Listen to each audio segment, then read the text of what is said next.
The roller coaster of plot lines that is the Silent Night, Deadly Night sequels continues with Part 5, The Toy Maker. As the title suggests, this one is about a maniac who is building deadly toys, which could be fun. I just hope they don't spend most of the movie on a subplot that turns out to be a red herring.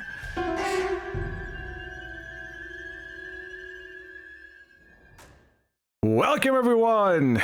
It's a Christmas edition of Screams After Midnight. I am Peter, and joining me as always is Tim. Please call me the Toy Maker. What kind of toys are you making, you creep? Well, it doesn't matter because you've been naughty, so you're not going to get any. I feel like the toys you're making, I should be getting more because I've been naughty. Welcome everyone. We talk about horror movies on this show, and our 5-year journey of going through the Silent Night, Deadly Night movies, and that's not accurate because we did 1 and 2 in back-to-back years, and I think we skipped a year and then did 3, then 4, and now today we're here to do Silent Night, Deadly Night 5, The Toy Maker. So we'll start spoiler free as we always do. We'll give you a warning before the spoilers, and if you are enjoying the show, please do hit the like button on YouTube. It helps us out a bunch, and you can support the show and get bonus content over at Patreon or via YouTube membership. But I'll tell you more about that stuff at the end of the episode. So yes, obviously 4 and even 3 had really very little to do with what Silent Night, Deadly Night was, and I expected no less from this. And sure enough, it's basically just a standalone movie set at Christmas that they slapped the title onto, but that's okay. Makes it more a surprise. You know, it's like opening a present. You never know what you're going to get. It's like, oh, it's this instead of that. Okay. Sure, but if the present had a very specific title that like made me think of very specific things, and then it's not that, I would be a little disappointed. I never said they were good presents. I just said that they were like it's like a present that you were hoping was going to be good, and you got something shit instead. Are you suggesting it's more like those parents who play practical jokes where they like find a box for like a PS5 and put in like a book inside it or something? Sure, the instruction manual to a PS5. Yeah. That's a good analogy. Don't come with instruction manuals anymore, Tim. It's 2024. They come with QR codes that you scan and then you get a PDF on your phone. Oh yeah, much better system. It's about reducing waste, Tim. It's important. Yeah, and then of course it's off topic, but we would be remiss if we didn't wish PlayStation a happy 30th birthday. You know, a little bit past, but as we're recording this, it's fresh on our minds, of course. I mean, it's technically today, so or was it yesterday? I wonder. Today for me, probably yesterday for you. Well, I still count it's today, but yes, happy 30th anniversary to PlayStation, and congratulations. I'll say it. Here's to 30 more. I don't know. I've been tipping towards PC more and more versus the console. Fake gamer. Fake. PC games are not real games. Come on. It's the same games. What are you talking about? If you're tippity typing on a keyboard, that's not the same skill level as holding a controller and pressing buttons. I'm sorry. But... Tim. You see how my controller's lit up right now? That's because it's plugged into my PC. Yeah, it's not the same. I played the game. They even have the haptic feedback on the games on the PC now. If you're using a PS5 controller, it's the same thing. It's different layouts. It's different lag and inputs and everything. It's not. Yeah, it's better. Real. It's better lag and inputs. No.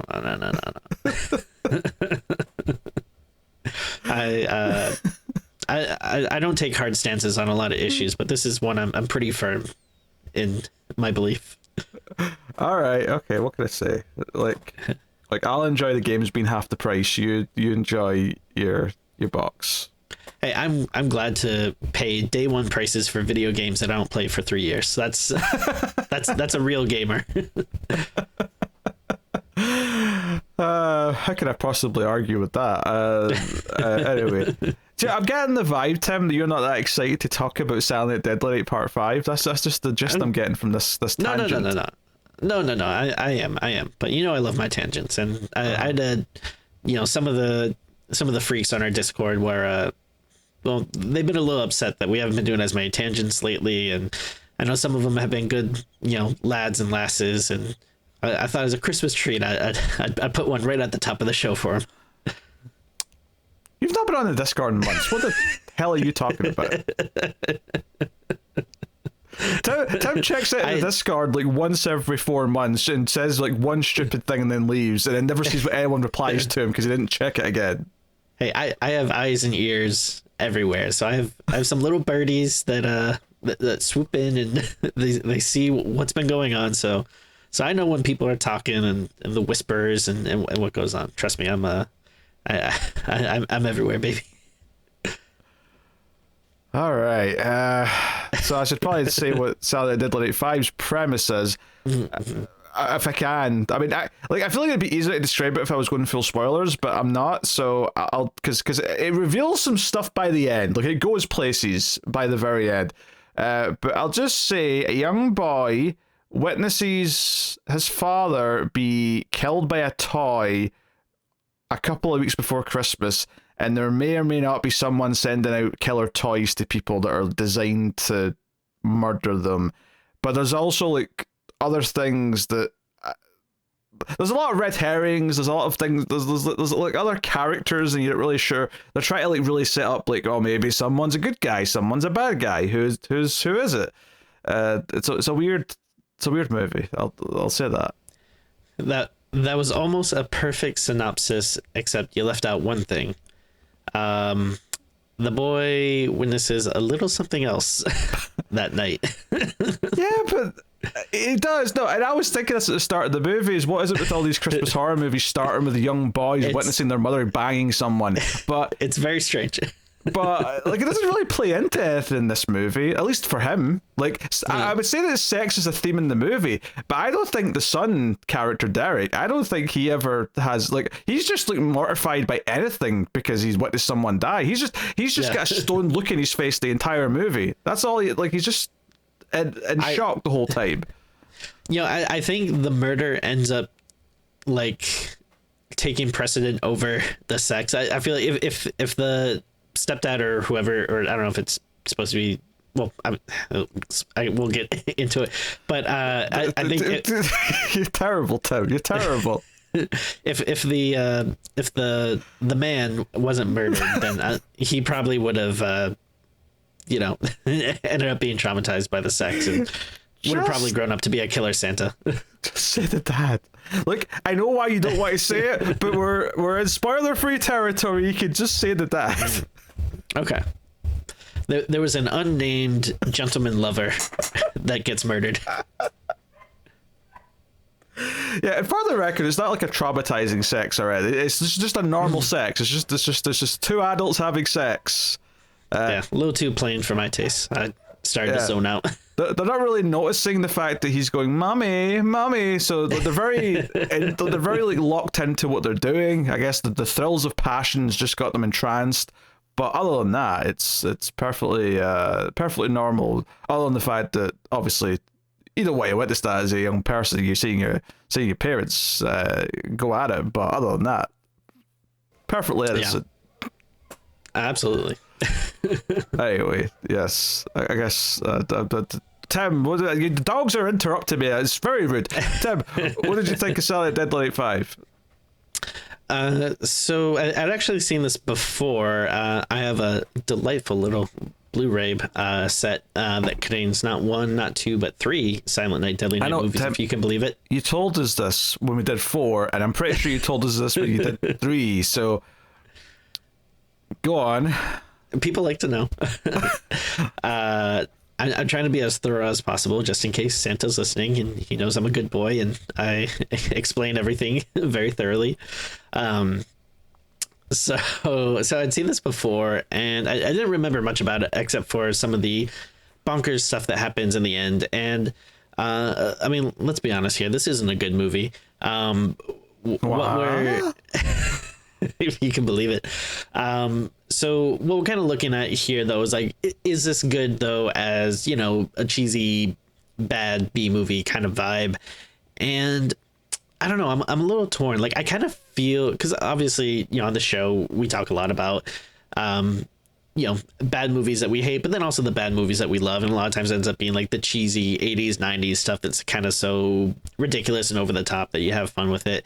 And I kind of feel like this movie gets to that point at some times, but then also I don't know, some other times it's just kind of dragging a little bit. I guess like all the stuff at the end is so out there and crazy that I think that stuff is like so dumb that it makes it kind of fun and cheesy. And but I kind of wish the rest of the movie was like that. There is a pretty like elongated, gnarly like death scene in the I guess middle-ish of the movie or so that's kind of fun. But then other than that, though, I don't know, the movie doesn't super impress me much. I don't know. I feel like I should like it more because it is kind of bonkers. I'm sorry, it's not a rocket scientist, but I don't know. It's kind of strange. Like I kind of want to like this as like a very cheesy, dumb horror movie that you can have some fun with, and maybe if you are watching it like with friends and some drinks or something, maybe it would be a little bit more enjoyable. But I don't know. I think maybe the characters are just a bit too dull to kind of make the whole thing like very fun and entertaining. But there's like pieces here and there that reach that level of stupidness that you kind of like with your cheesy B movies. Yeah, it's got moments. It's got its moments where I'm kind of into it, but it definitely drags a lot in the middle. And it's not like it's a long movie either. It's like 80 minutes, but there's definitely long stretches in that middle portion where you're just kind of waiting for it to do something else or something more interesting. Yeah, ending's kind of fun. I mean, I'll say I think I got more out of this than I did 4. I mean, if that's like anything. Well, I guess if I'm gonna give it any credit, at least this does feel more Christmassy than 4. Like that's Four's another one that I want to like more than I do, because again, it is just so crazy and out there. But yeah, just something about it is just not like the funnest thing to watch. But 4 just felt like it had like very little to do with the Christmas setting.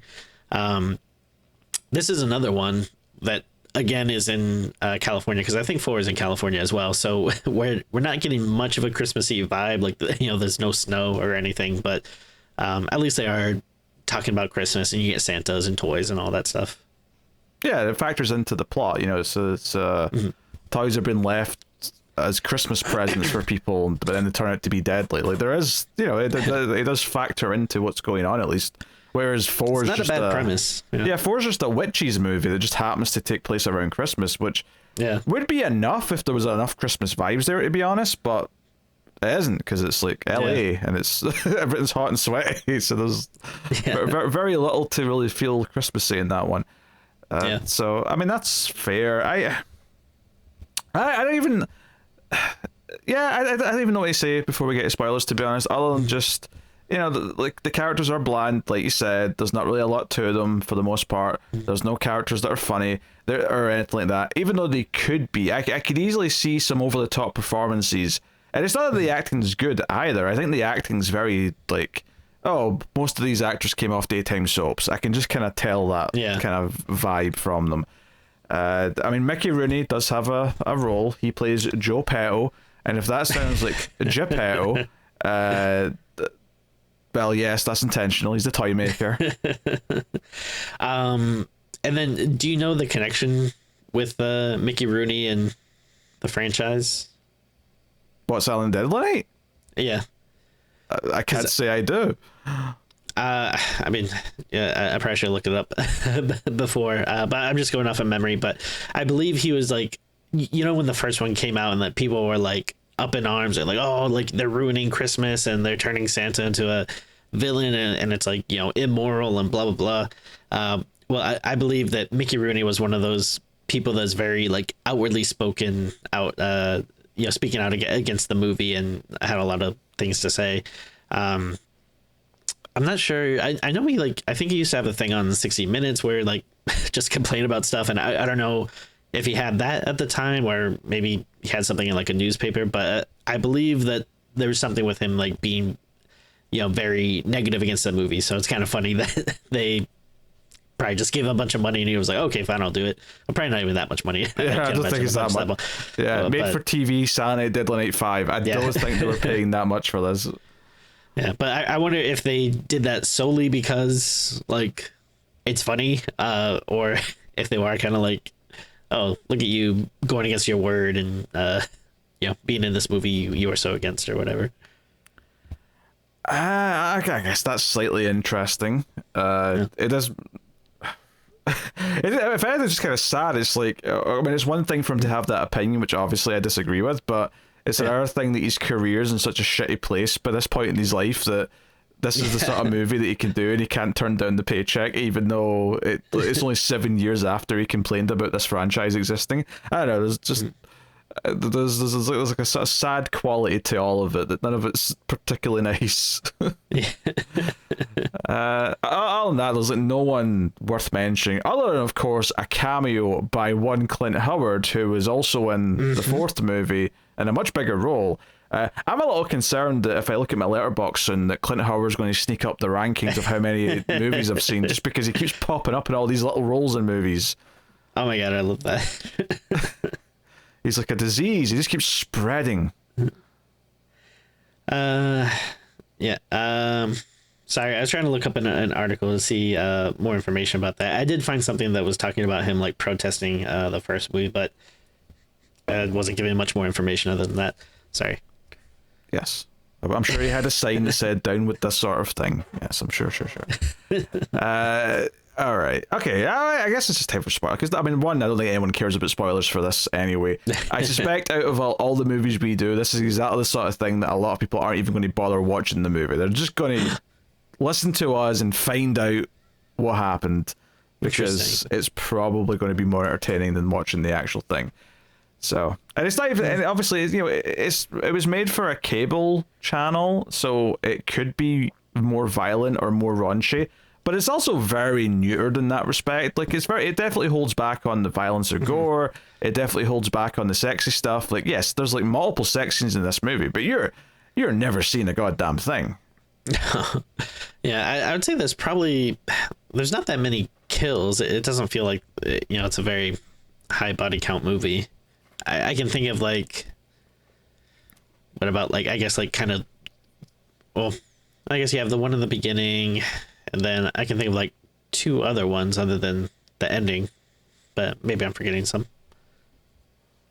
Yeah, I think you're forgetting one, but whatever. Okay. Right, but we'll get into the movie then. Spoilers for Saturday Night Deadly Night 5. The Toy Maker, you have been warned. So, first things first, right? Well, we already kind of explained the opening, which is the kid seeing the parents have sex, and then the president arrives on the doorstep saying, don't open till Christmas, which was another Christmas movie we did a number of years ago. But he opens it. This toy starts moving and doing whatever on its own. The guy, the dad, or as we find out later, not the dad, comes down, and which, by the way, good poker face when I met. You could just roll with it and pretend this guy was the dad, because that's what he appears to be at the start of the movie. Yeah. Just shambles, absolute shambles. Anyway, so this toy, once it's done with this sort of mechanical thing, like the little arms and legs stick out and grab the guy in the face, and he ends up falling onto the fire poker. He dies. That's the opening prologue to the movie, right? So just to get that out of the way, one of the things the movie does is that early on we start following this guy that turns out to be called Noah. He's following this now single mum and son around, and he's also spying on the toy shop they go to, which is the Joe Petals toy shop, and he seems to be very interested in doing stuff, and he's buying lots of toys, and it's a big red herring because he's like, oh, look at him, he's unscrewing toys and stuff, he's probably putting the deadly traps in the toys, but obviously it is a big red herring. Later on, it turns out he's actually the old boyfriend of the mom. In fact, he's the father of the kid. He went to serve time in the military. She ended up with someone else, but now that guy's dead, which was funny because I thought, oh, that's a motive for him to have killed him, but he didn't kill him. He's actually just an innocent guy who's back from his time in the military, And I think the thing that sticks out to me about this is that every time he's on camera, up until the moment where it's revealed that, oh no, she knows him, he's not some weird stalker, they intentionally got out of their way to have him act the most like dangerous looking he possibly could. There's a scene in this movie where he's working part-time as the mall Santa, and it's actually at the end of his shift. He's meant to hand it off to Clint Howard, but instead he sees the mum's there, what's her name, Sarah, is there with young Derek, and he goes, hey, I need this next shift. I'll take your shift, Clint. I'll do it. And he's like, yeah, all right, no worries. And he goes out, and for some reason, right, and this is like to convince you that he's the bad guy, he sits there and stares at the kid like he wants to murder him the entire time. Even when the girl who was in front is on his lap and like saying, oh, I want this for Christmas, I want that for Christmas, he's just staring at Derek like he's seeing like a lion who sees its prey. He's just got his eyes locked. And it's like, okay, this scene in hindsight, when you find out, one, that the mom's happy to see him, and that, like, I mean, she has sex with him, like, literally. As soon as she sees this guy, well, the first thing she does when she sees him is she runs away, and then when he runs up and catches her, she, like, sort of pauses, and then they make out, and I'm like, okay, why did you run away? A question that he himself even asks, right? Like the very next scene, he's like, hey, why did you run away from me at first? And she's like, oh, I don't know. That's your explanation. That's your explanation. But she ran from him like he was a stalker. But then when he caught up to her, no, it's passionate makeout time. In fact, you know what? Let's just have sex in the back of your truck. Yeah, let's do that. And that's like a whole thing. So go back to that previous scene at the mall when she like, he's just staring at the kid and the kid's on his lap and he's like, with the eyes, he's got the big wide open eyes, he's looking at him.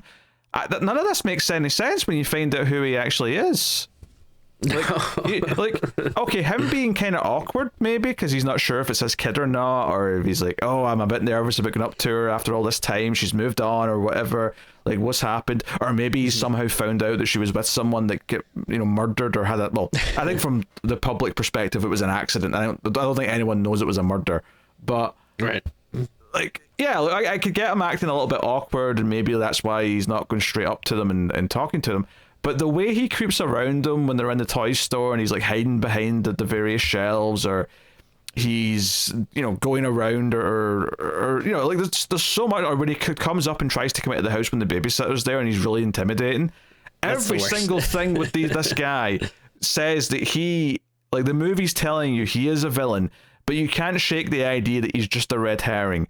But while I'm not surprised he's just a red herring, I think that's fair, I still thought, yeah, but you do look quite bad. So I wasn't expecting, oh no, you're actually the love of this woman's life and she's happy you're back. And all of a sudden it's like, oh no, you're just the perfect new dad for him. Okay, whatever.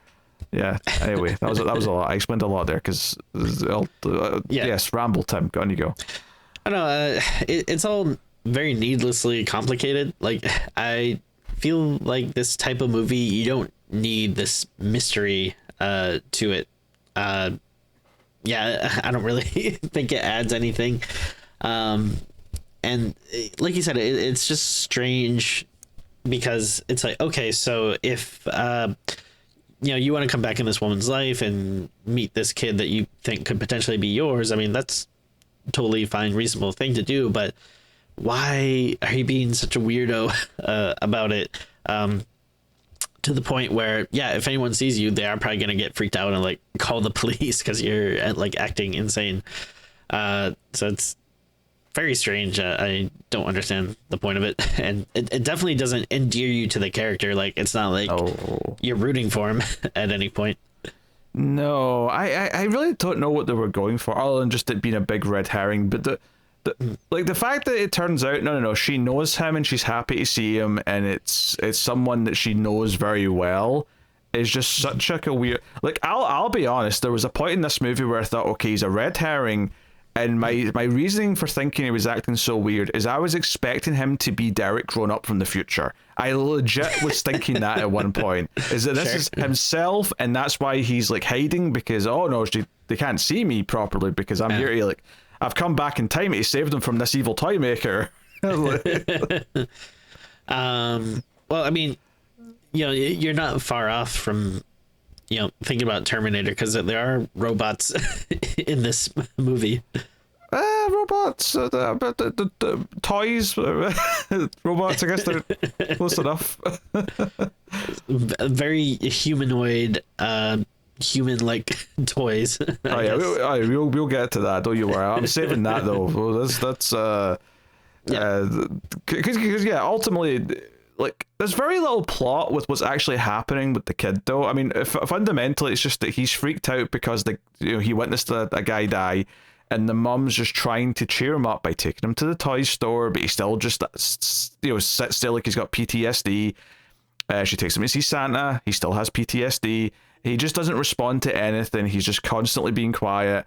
Nothing seems to work. And nothing really happens plot-wise, other than just, it's almost like there's three things going on in the movie. There's the mum trying to, like, make her kid not be depressed. There's the toy shop owner, Joe Petto, and his weird teenage son, who's also been a bit of a creep and might be the bad guy.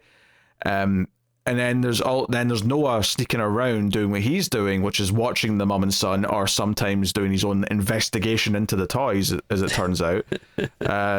So, I mean, we could talk about. I guess we could talk about the kills / toys and, like, the relations they all have.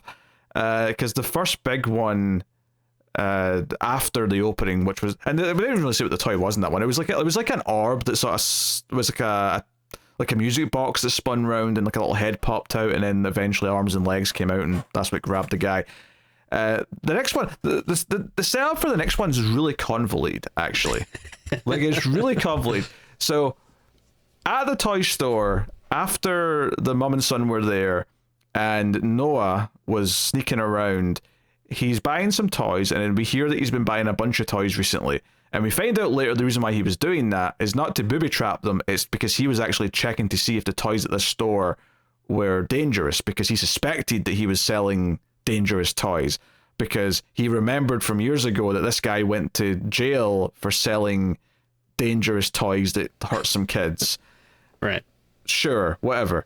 Right, but while they're there, it's actually the toy store's owner's son, Pino, which is a really weird name. Oh, you never knew any Pinos growing up? No, I didn't. And obviously, with the twist later on, he's actually not real. I'm like, is this, like, clearly this is meant to be Pinocchio? Yes. But is it just short? Is that it? Is it just short for Pinocchio? Pinocchio? I'm guessing, yeah. Was this the only way they could somehow shoehorn it in? Like, it's not bad enough. We've already got Geppetto as the dad. So I guess that wouldn't make his full name be Pino Petto. Yeah, that's unfortunate. That sounds like you should be on a watch list before you've even done it. Anyway, so he's carrying this, like, centipede toy, I think it was. I think if you looked at the box, I'm pretty sure it said, like, Larry Larva or something. But yeah, which I think he's trying to tell that to, like, the landlord or something later on. There, it's like, oh, it's like the hottest new toy in town. Your kid's gonna love it. Like, it's just like a giant, like, worm or slug kind of thing. Yeah, very strange. But eventually Noah, like, sees this and he buys it along with the other stuff, and he's in his motel room and he's looking through all of his stuff, and the setup to this next kill, like I say, is very convoluted. So this is how he got the toy. Then when he's at the motel, his motel, I mean, you said landlord, is that what you call a motel owner? I mean, quite right, but you know what I mean. No, I guess manager or something. Yeah, motel manager. He comes to the door and he's pissed. He's like, hey, your check didn't clear. Like, you need to get out. And he's like, hey, I thought there was money in that account. Hey, no worries, I'll get you some cash tomorrow. And he's like, no, you pay now or you leave. That's what happens here. And he's really adamant about it. And Noah even says, hey, look, I've been here for 2 weeks and every other time I've paid you, it's been fine. Just give me till tomorrow and I will pay you cash. I will give you cold hard cash. And the guy's like, very no. reasonable. Yeah, he's pretty reasonable. He's already been a trusty customer, right? So it's a fair point to make. But the guy's like, no, you have to leave. And somehow the thing that convinces this manager to let him stay is that, hey, you got kids? And he's like, yeah, why? What's that got to do with it? How about I give you a toy for your kid right now? And as a thank you, you can let me have till tomorrow and I'll pay you tomorrow. And he's like, yeah, all right, that seems fair. Like, wait, what? This toy centipede thing's the thing that's going to make you trust him for a day? And also, it's one of those things that's like very funny because they make it sound like just so generic, like, okay, you have a kid, but how old are they? Like, what are their interests? You know, there's so many factors that can go in. Like, you can't just be like, you have a kid? Oh, great, I have a toy that, like, you know, kids 2 to 16 will love. Like, you know, like, there could be so many, like, things that he could just be like, I mean, first, my kid's not gonna like that. I mean, to be fair as well, like when it comes to kids, gender does play a big role here. Like typically, the type of toys that a 7-year-old girl's into is usually very different from the type of toys that a 7-year-old boy's into. And I'm not sure which camp is going to like this stupid thing. I think boys are more likely to think it's kind of cool just because it's gross. Yeah. But even then, I feel like a lot of boys are just going to be like, what's this? This doesn't go with all my like robots and shit that I've got. Right, yeah. Yeah. Like, I mean, my son, he's 3 and he, you know, he's going through like a bug phase. He likes bugs quite a bit. So he might be into it, but I mean, that's very different if you're like, you know, even just a few years, like if you're 5 or 6, like you might not care. Yeah, you might be into like, you know, Star Wars or Ninja Turtles or you might even be playing, I mean, I guess, you know, by then they wouldn't have been playing like computer games, but you know, they might have been playing Nintendo or something by then. Like they might not even care about toys that much. So it's just like a very, like, you know, it's a very weird thing that, you know, he's just being so general about it. Then the guy is just totally into it. Like, okay, I mean, I have no idea if my, unnamed age gender kid will like this weird generic thing, but sure. And then again, to the point where it's like it might play a little different if he wasn't so adamant, like you were saying before. He is so dead set about getting this guy out of here, even though he's been a good customer and he says he can get him cash tomorrow. It's not like he's saying, hey, let me wait till like my next paycheck for, you know, next month or whatever, and I can, you know, give you the money. It's not like there's something like that. It's like, no, like just one more night, just give me one more night. And it's very reasonable because like late at night he can't go to the bank or whatever. So he's like, no, just give me one day, I'll give you the money tomorrow, which is a very reasonable thing to do. But he's so dead set against it, and that it's weird that the thing that would change his mind would be this like very strange toy. It's weird scene. I mean, like if the manager said, hey, there's an ATM around the corner, go get me my money now. Yeah. Like that's fair enough. But yeah, we don't know how far away anything like that is. Yeah. It's like a lot of stuff in this movie where it kind of seems like they're needlessly going out of their way to complicate things. Like, you know, you could have just made the manager be like, you know, just like, hey, you know, come on, man, yeah, I can't deal with this. It's almost Christmas. I need to get my kids some toys or something. And then he could have been like, oh, well, if it's toys you need, you know, take a look at this or something. Like, or something as simple as like, instead of fighting with them, he says, hey, your check bounced. He's like, oh, hey, I'll pay you tomorrow. I've been a good customer, right? And then the manager could just said, yeah, sure, no worries, it's Christmas. And then he could go, oh, hey, you have kids? I've got some toys. I'll get you a toy. There's a thank you. Like that would have been far less. Whereas this felt so contrived to like make him so passionately be against like letting this guy stay here, but to flip his mind on, here's a generic toy that's not branded that almost no kid would like, unless they're specifically into bugs because that's their interest. Like when I was that age, I think I was into dinosaurs, so a dinosaur would have probably worked for me. But that was really the last thing before, oh no, everything was branded. It was Turtles, it was Power Rangers, you know, it was Batman, it was all this stuff you expect someone who's young to be into. So yeah. Or again, like you could have even if you had like a little line of being like, oh, like, you know, this is that really hot toy that everyone wants to get their hands on and no one can find, or like, you know, just, I mean, it wouldn't seem believable for this weird bug thing, but at least if you say that in the world of the movie, we can be like, okay, that's something people are looking for. I don't know. I guess maybe if this is just here to make us think that he's a little bit of a dick, so we don't mind when he gets killed the next scene. I don't know, but I don't know. It just feels like a weird scene, and it goes on like for so long too. That's the big thing. I think I would forgive almost any of the weirdness if it's just an excuse to get one of these toys into this guy with his, into his car with him, so that we can have the scene we get. But it does go on for like, I mean, it's not like if you timed it, it's probably not that long really, but it's like 2 minutes when it should be like 20 seconds. Yeah. Yeah. So. Yeah, very, very strange. But anyway, so the guy's driving home and the thing gets out of the packaging and starts, like, he doesn't even, like, because he gets to the seat next to him and he doesn't think that's, he's like, oh, how did you fall out? He doesn't think anything of it, so he just sort of sits in the seat next to him and he sort of he presses the button that makes it kind of move mechanically a little bit. He's like, oh, that's very good. Oh, yeah, yes, my child will like that, yes. But then, of course, the thing keeps sort of crawling about and almost get into the way of the pedal and then gets in the way of whatever.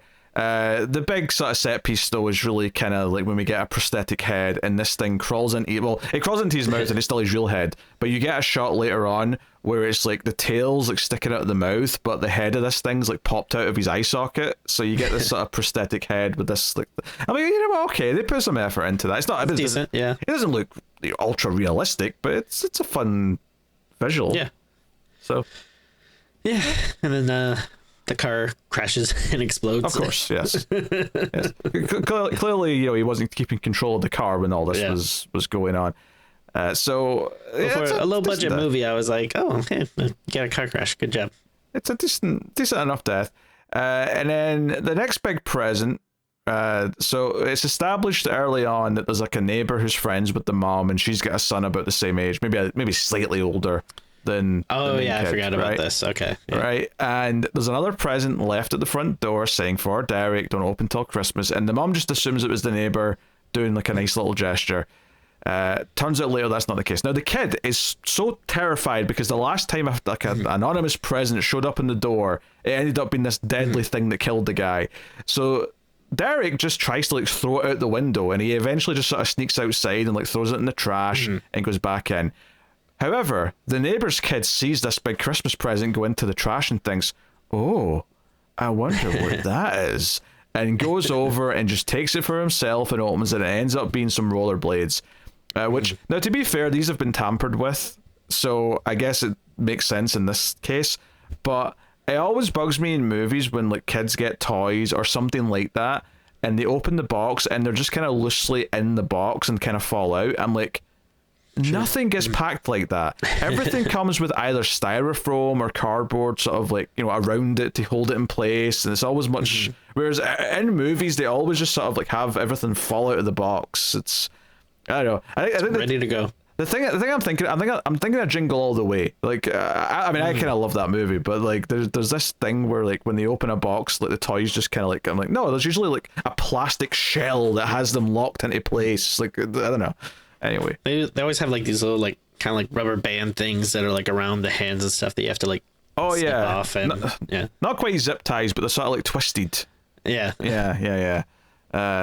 They used to drive me crazy because I just want to rip it out and play with it, but yes, but it's all in one piece because of those things. So that's what kept it in pristine condition for you to ruin within 30 seconds. Sure, absolutely. Yes.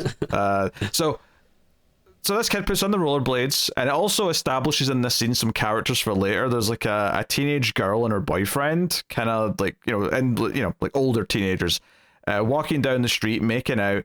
And for some reason, there's a whole joke here when this like neighbor kid is going around in his rollerblades that, first of all, he gets into an alteration with them where he just sort of says that the guy's a bit of a, I don't know, I don't remember what he calls him. He just calls him an asshole or something, and the teenage boyfriend's like, what'd you say to me? He's like, he's ready to punch this 13-year-old. He's like, oh, what did you say, you little shit?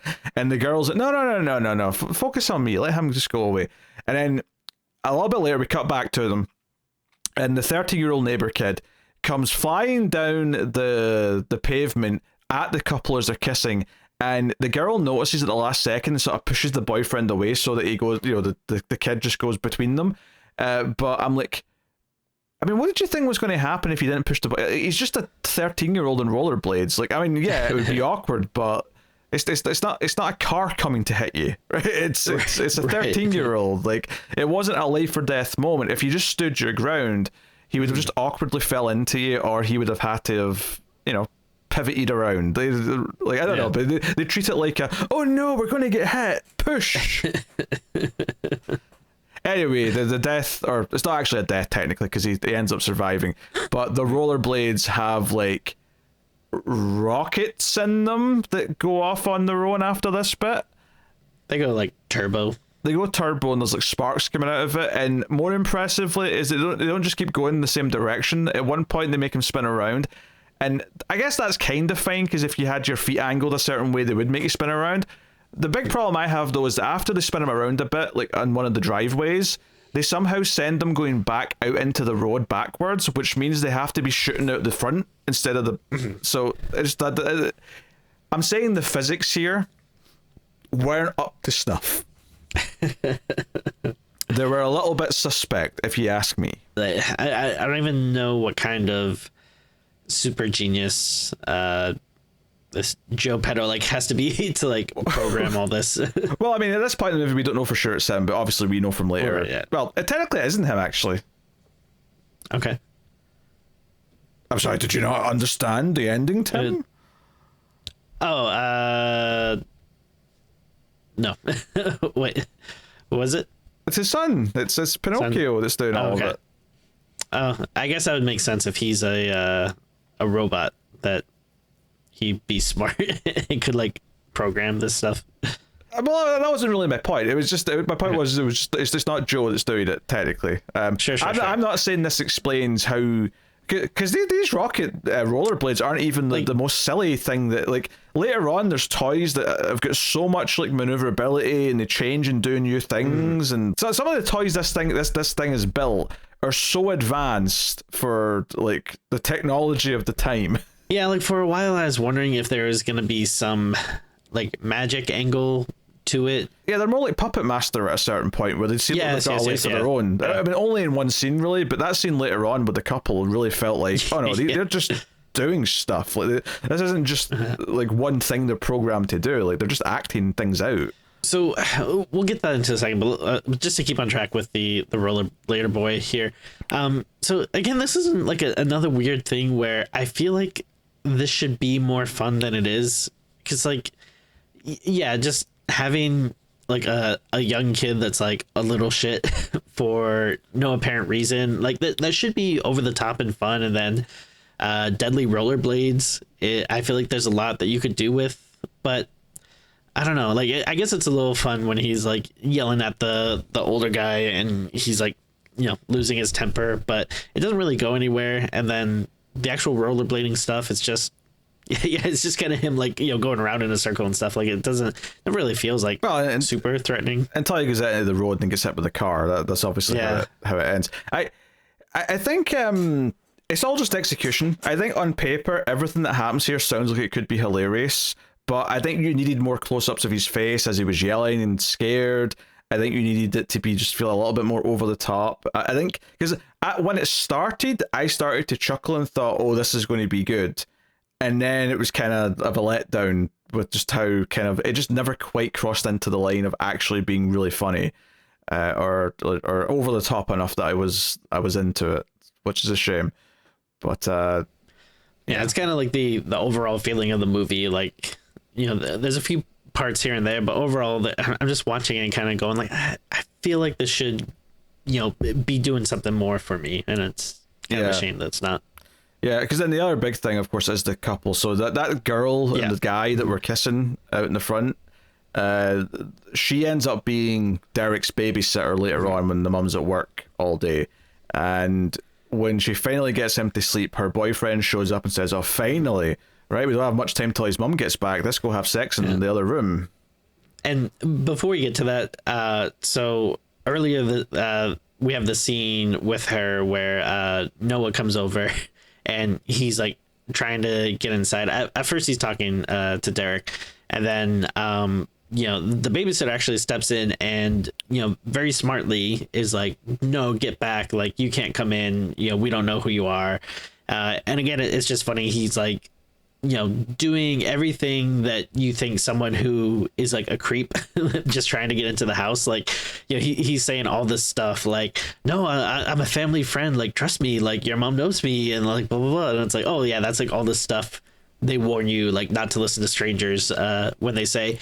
But the thing that made me laugh about this scene is he's clearly being, very weird and creepy, and the babysitter feels this sense of danger. So she, puts herself between like, him and Derek and is, trying to get him out the door. And he's trying to get inside and she's saying like, no, you can't come in. But then he's like, well, like, no, I'm like a friend of the mom's. And he's like, I just need to see her. And she's like, well, she's at work. And he's like, well, where does she work? And then like, he like tells her where she works. But like, it's just so weird to me because like, all right, you clearly think this guy is dangerous and that you don't trust him. But then like, you're like, okay, I'll just tell him where the mom is. Like, I don't know, that seems like so weird to me. Well, that makes it the mom's problem and not hers, though. She's out of danger at that point. And she's, like, it's not like she seems very shaken by it because she's just kind of like, oh, hey, boyfriend, come over and we can fool around after the kid goes to sleep. So maybe she didn't actually think he was dangerous. She just wanted him out so that the boyfriend could come back. Yes, that's all it was. That's all it is.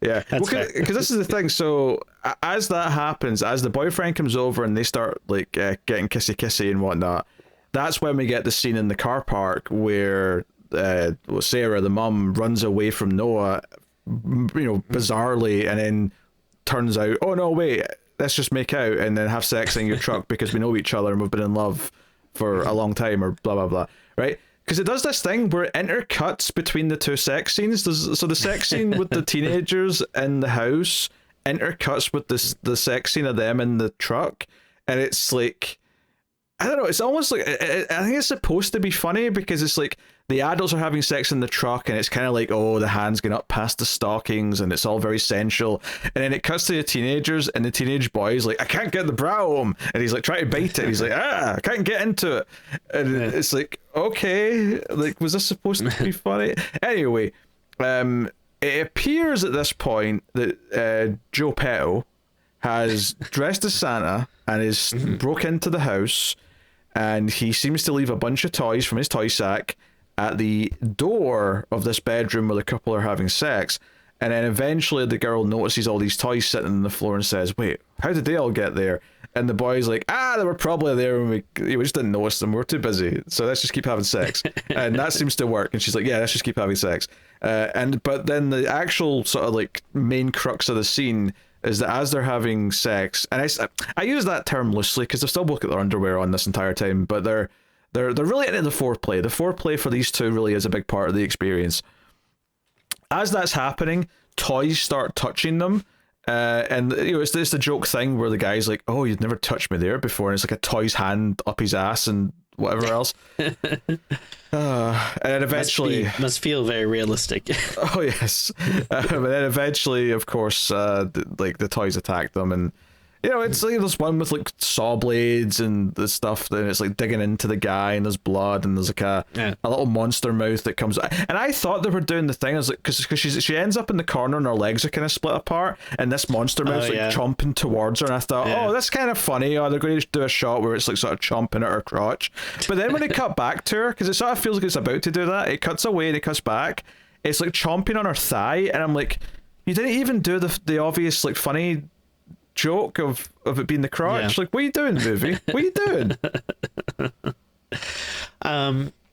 So I will say again, like, I feel like this could have been a bit more fun, but at least they were like kind of going all out in this scene. Like, it feels like it lasts like a long time, so I do kind of like just the I guess tenacity to like keep going with it and not just doing like a quick kill and then cutting away, because it feels like there's like a lot of toys and they have like the army men like are coming out and like shooting at them and stuff.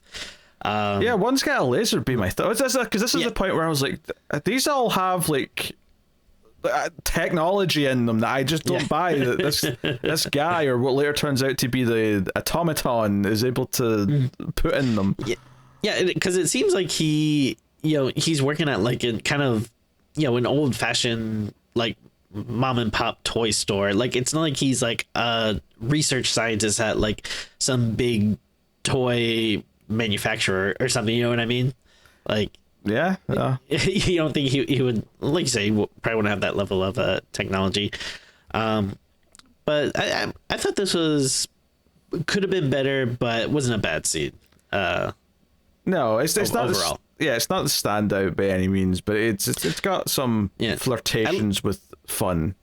At least it does get a little crazy and a little bloody. So there's something there. Yeah, actually, just to while I remember this before we move on, back in the mall scene, when they go to see Santa, there's a very clear boom mic at the start of one of the shots, and you can see it move out of the way.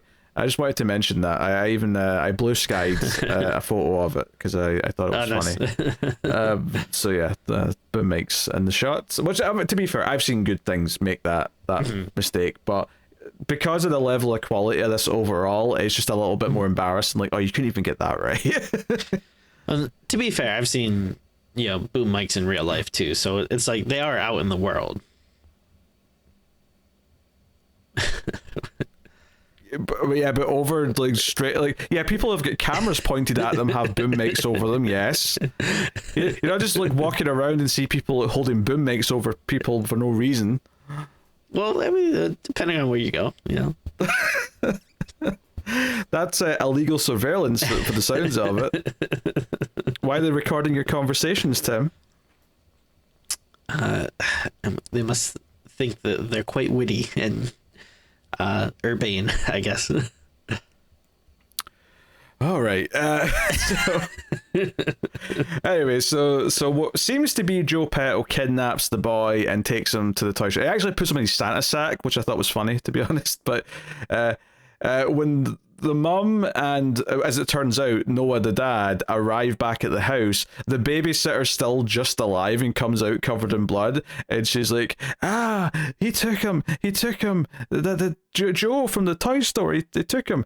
And the mum's like, I'm stealing your car, Noah, and she like takes his truck to go get him and whatnot, and we get our big final showdown at the toy store.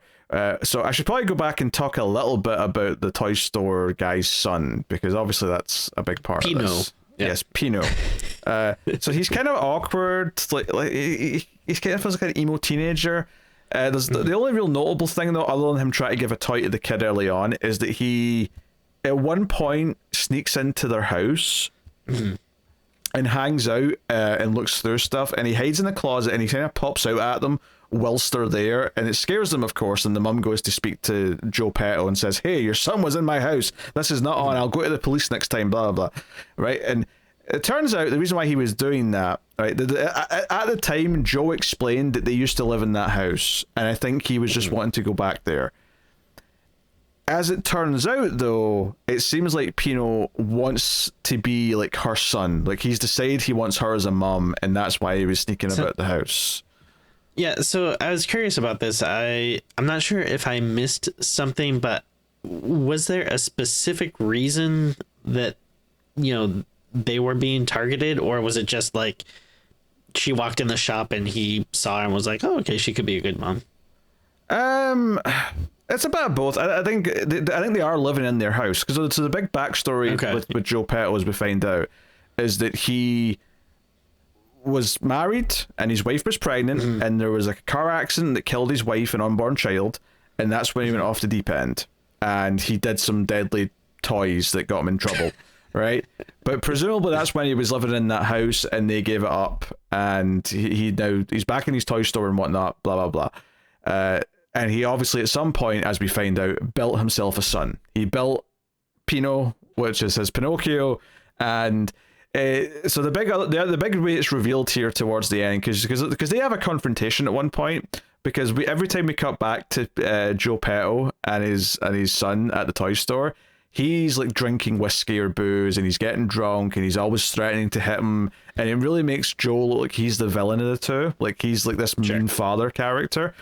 And they have a fight at one point where he pushes Pino down the stairs, and you're thinking, oh, did he just kill his son? Does he just like, snapped his neck or something? And that's the last we saw of them until Joe shows up to kidnap the boy. But it turns out when the mum finally like finds the sort of like the evil lair in the basement, that this isn't actually Joe. He takes his face off and then puts his other face back on, which is the son. Joe is actually dead. He's killed his dad after he's been fixed up, and he was disguised as his father. He could swap out his face. He had like a something shoved up his shirt to look fatter, and that's all it was. It's actually Pino the son, the evil Pinocchio, who's been building these toys, leaving them on doorsteps, and has been doing all this because he wants to, like, he saw the happy like family that this kid Derek had, and he wants it instead. So he's trying to take out Derek so he can replace Derek. That's what his motivation's been. Cool. Look, I didn't say it was good. I'm trying to explain it the best I picked up on it. Honestly, what bugged me more about this final scene is that something that I glossed over there is that when she arrives at the toy store, she spends what feels like 55 minutes sneaking about in the dark looking for her son. And not only that, Noah also shows up from a different entrance and is also looking about the toy store, trying to find both of them. And somehow, despite the fact that this toy store never felt remotely big, it was like you said, a small mum-pop shop kind of thing, not very big at all. Somehow they're both looking around this place and never bump into each other or hear each other. And I don't understand why. It's not that big a place. No. But eventually something knocks out Noah, though, and so at least for a little bit, Sarah has to deal with the Pinocchio herself. Yes, how do you go? Oh, no, and then, yeah, so like this is when he like reveals everything, and again, it's like pretty messy. It doesn't really make a ton of sense, but this is probably where the movie gets the most interesting. Like, it does the weirdest thing it's done all movie. I mean, obviously the fact that we've got like a robot Pinocchio that's evil, it is an interesting twist, at least, because, oh, hey, you finally did something that wasn't boring. But yeah, so he walks towards the mum and he says, I could be a good son, you could be my mummy now, you're my mummy now, right? Which sounds a bit deranged, and obviously it'd be scary to experience that. However, there's an extra little bit of spicy, there's an extra little element that just makes it feel extra weird. Is that as he does this, he kind of backs her into like a corner where the table or whatever is, and she's kind of pushed up against it. And I was noticing as he was starting to say this stuff, her skirt had kind of lifted up a little bit so you could see her stocking, so it had kind of like a sexual vibe going to it.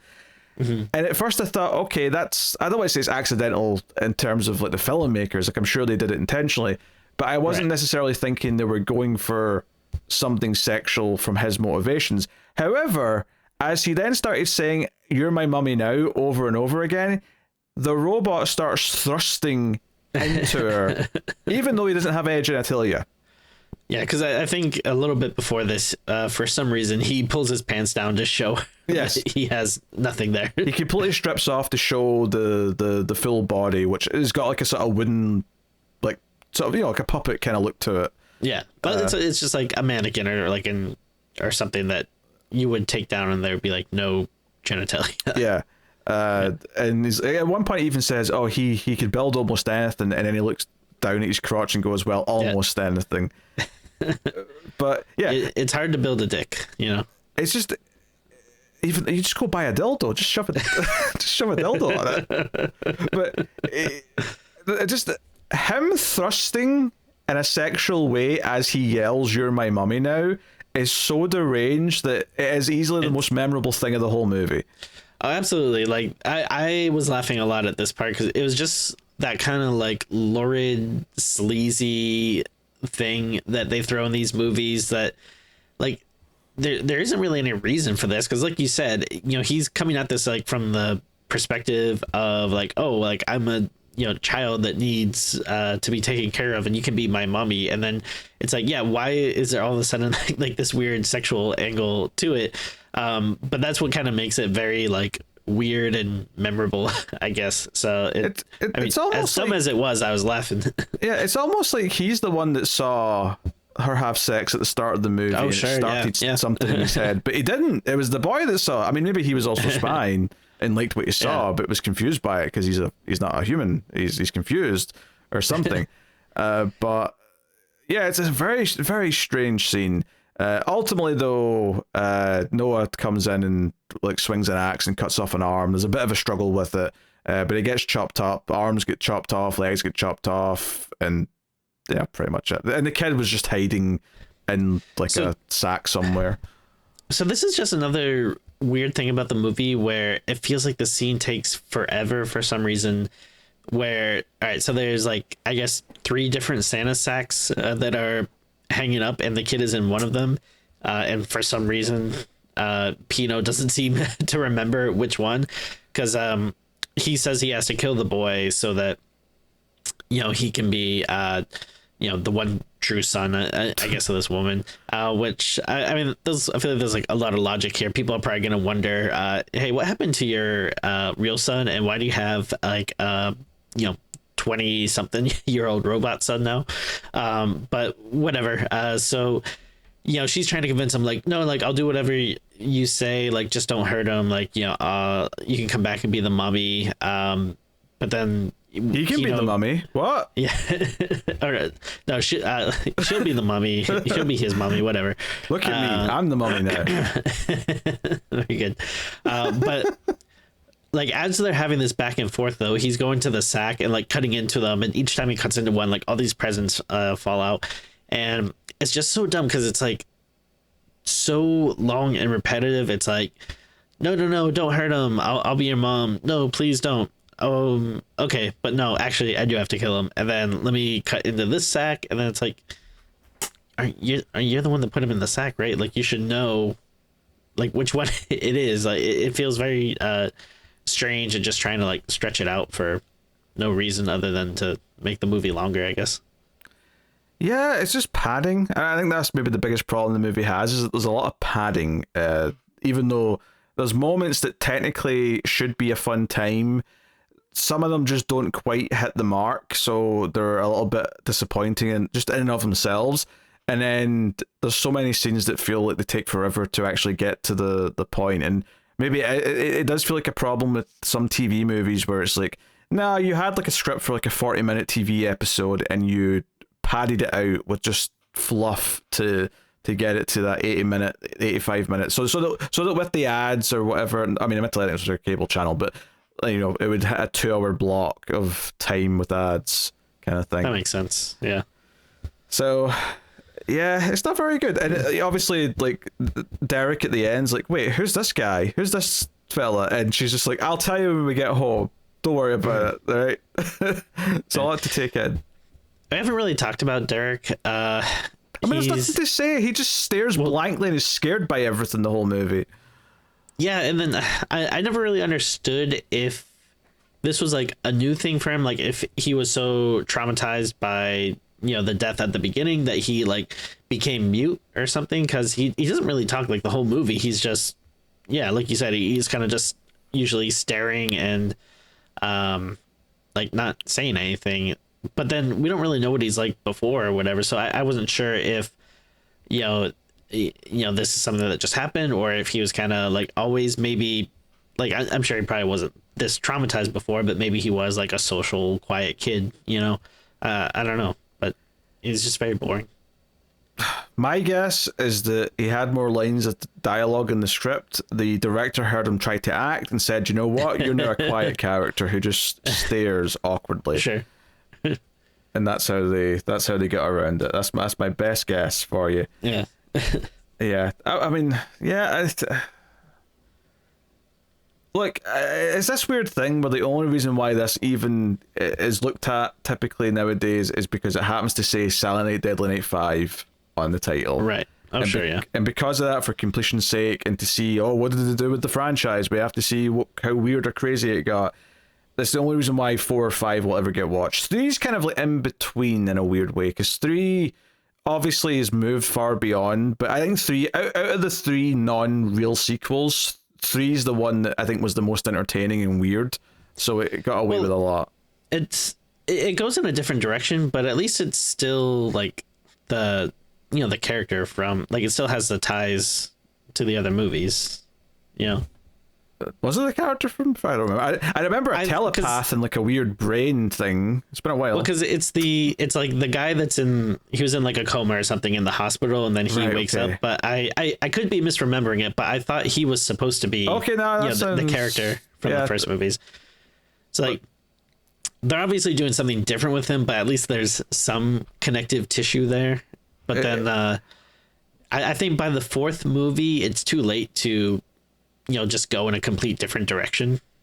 Like, at this point we're associating, the franchise with a certain character, or at least a certain aesthetic, where you're having, this killer Santa dressed up and stalking people. Yeah, I think that's all you need. You don't need like anyone from the first two movies. As long as you've got someone dressed as Santa trying to kill people, you can call it Silent Night, Deadly Night and get away with it, right? Yeah. And then it's up to you to make it good or bad or whatever. But that's all you really need. So the fact that they just...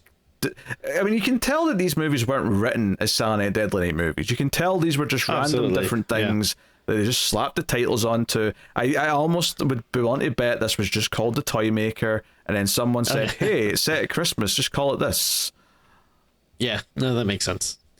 And it's kind of a shame, because I do think, like, it's not a bad premise. Like, I mean, the story is pretty dumb, but just the general idea of evil toys attacking on Christmas is pretty good. And then, if you want to make it some cheesy thing with like this evil toy maker, that's fine. But then they just very needlessly complicate it with, like you're saying, all this kind of mystery and red herring stuff where you're like, ooh, not sure who the evil person is. And I feel like you don't really get enough of the toy maker and Pino and stuff to kind of justify them being like the villains and stuff in the end.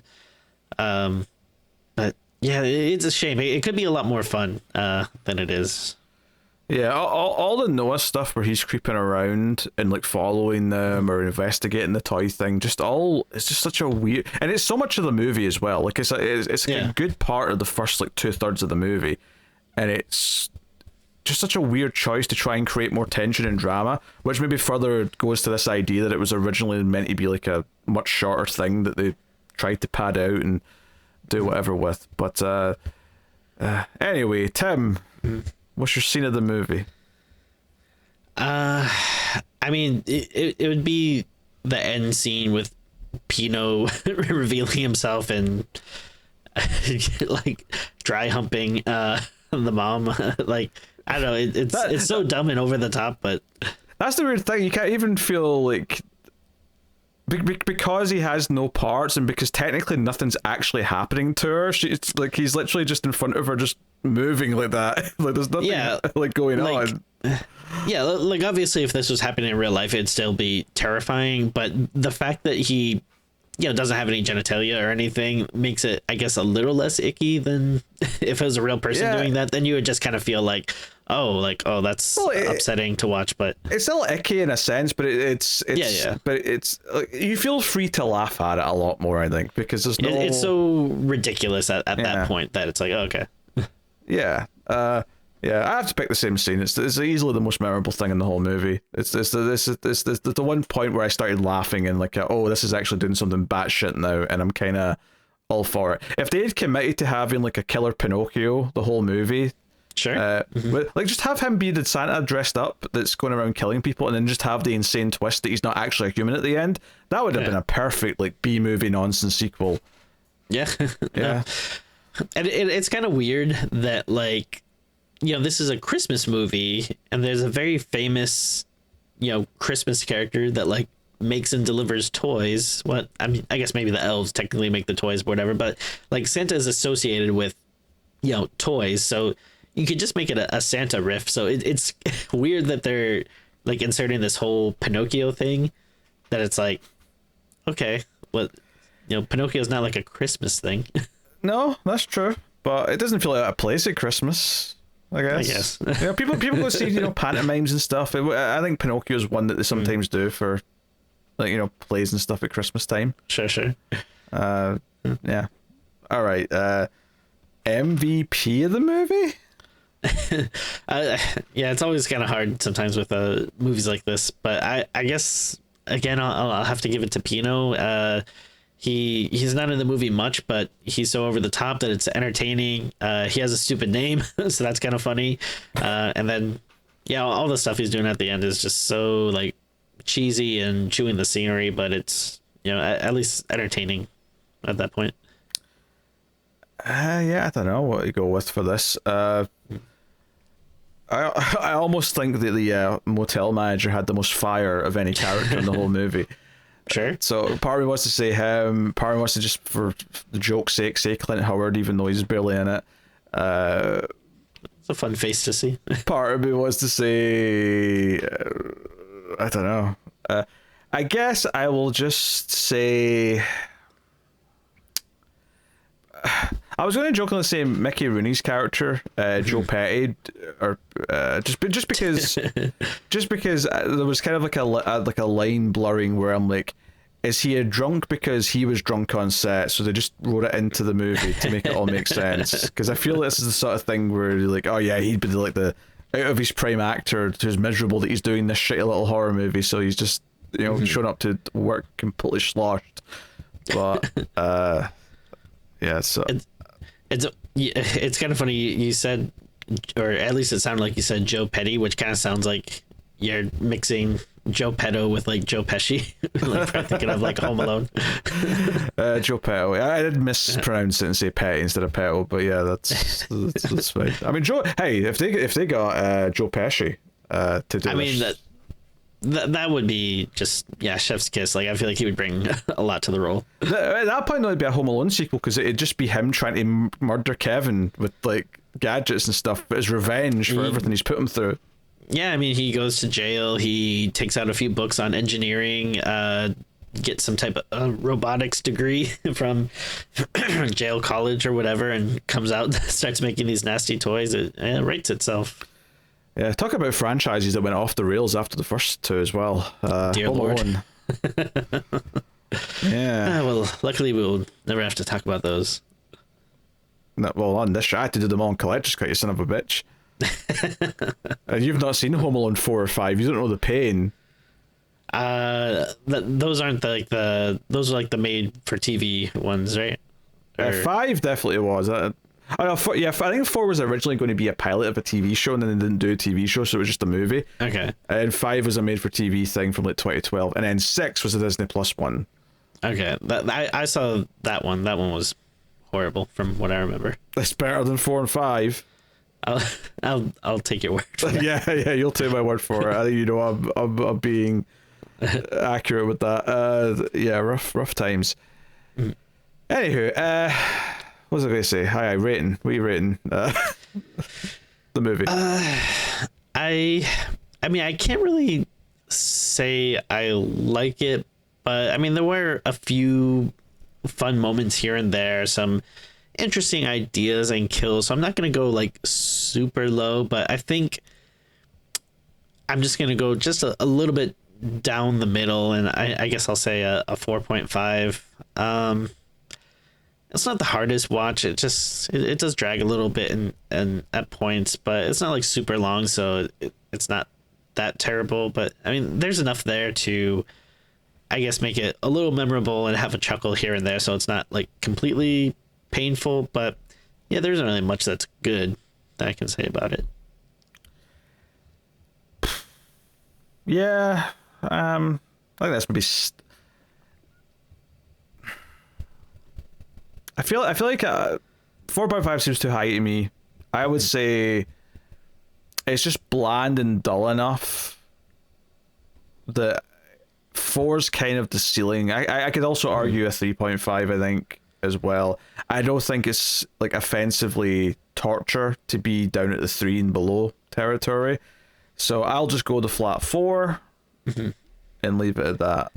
So I think I can be a little more generous if it doesn't actively make me angry. Like if I'm just kind of like, some movies, though they're boring, but I don't really care that much. But sometimes it's boring to a maddening degree where like I'll get angry about it, and then like I kind of go lower, but yeah, it just kind of washes over you. Yep.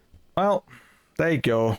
Another Christmas season, more or less, in the books. Well, that is if you're not a patron, because if you're over supporting us over in patreon.com/MailFuzzTV, there's one more Christmas episode. Our exclusive episode for the month, available to all patrons, is next week, and that is a winner of a vote.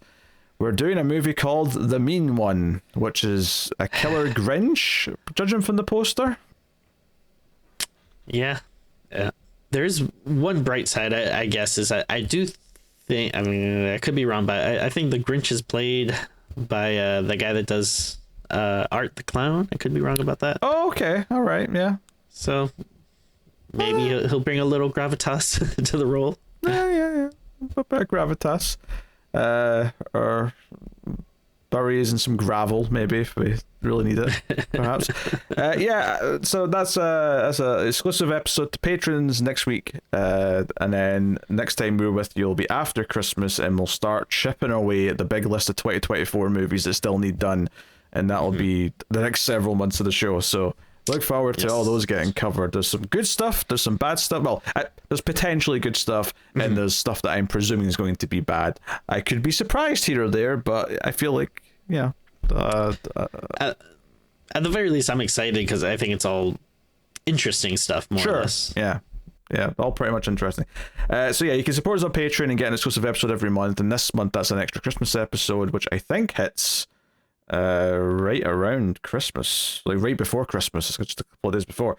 So check out that. Of course, at the $5 tier up, you also get even more streams, which is us doing different topics, subjects, or top fives or things like that. I think for this month we're going to do a top 5 Christmas horror movies list, so if that sounds like a fun time, you can get that over at Patreon as well.